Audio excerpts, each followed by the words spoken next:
SLBC tunnel నుండి 2 మృతదేహాలు వెలికితీత.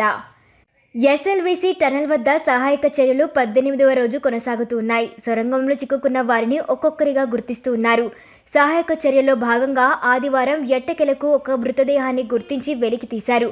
ఎత్తు, చెయ్యి కడియం తదితర ఆనవాళ్లను బట్టి పంజాబ్కు చెందిన టీబీఎం ఆపరేటర్ గురుప్రీత్ సింగ్గా గుర్తించారు.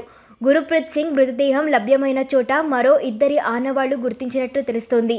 నేడు 2 మృతదేహాలను వెలికితీసే అవకాశం ఉంది.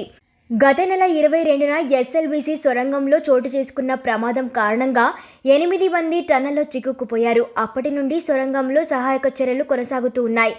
ఇందులో భాగంగా ఆదివారం టీబీఎం ఆపరేటర్ గురుప్రీత్ సింగ్ మృతదేహాన్ని బయటకు తీశారు. అనంతరం బాధిత కుటుంబానికి ప్రభుత్వం తరపున 25 లక్షల పరిహారం అందించనున్నట్లు అధికారులు వెల్లడించారు. మృతదేహాన్ని స్వస్థలానికి తరలించనున్నట్లు కూడా తెలిపారు.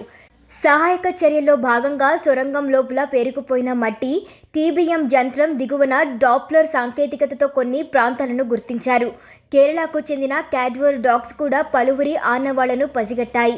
దీంతో శనివారం రాత్రి సహాయక బృందాలు టీబీఎం ఎడమవైపు భాగంలో తవ్వుతుండగా 6 అడుగుల లోతులో మొదటి కుడి చేతి వేళ్లు, చేతి కడియం కనిపించాయి. అధికారుల సూచనల మేరకు గురుప్రీత్ సింగ్ మృతదేహాన్ని వెలికి తీశారు. దాదాపు 12 గంటల పాటు శ్రమించి మృతదేహాన్ని జాగ్రత్తగా వెలికి తీశారు.